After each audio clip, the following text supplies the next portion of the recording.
Hello বন্ধুরা, আমরা এক নজরে দেখে নেব এখন কিভাবে ফেসবুক থেকে স্টার কিনবো। প্রথমে আমরা ফেসবুকের অফিসিয়াল অ্যাপসটি ওপেন করব। অফিসিয়াল অ্যাপসটি ওপেন করার পর এরকম অপশন এবং অপশন আসার পরে লেখা থাকবো যেখানে আমরা গিফট করবো, এখানে লেখা থাকবো সিএ গিফট। সিএ গিফটে টাপ যাওয়ার পরে এরকম নিচে অপশন নেব বাই স্টার।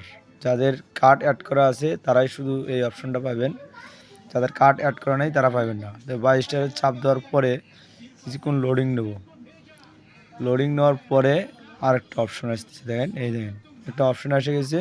এই অপশনে আপনার লেখা আছে 18টা স্টার 35 টাকা, 55টা স্টার 150 টাকা। সো যার যেমন টাকার অ্যামাউন্ট আছে সে যেমন স্টার কিনবেন, ঠিক আছে।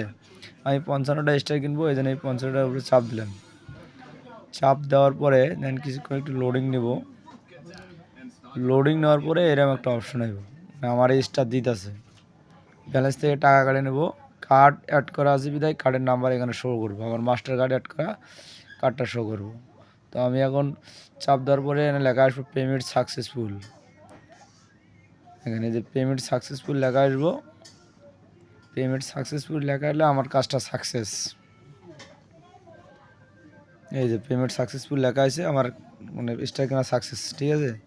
এখন আমার স্টার কেনা সাকসেস, এখন আমার স্টার আমার অ্যাকাউন্টে জমা হয়েছে। এখন আমি যে কোনো লোককে স্টার গিফট করতে পারবো, ঠিক আছে।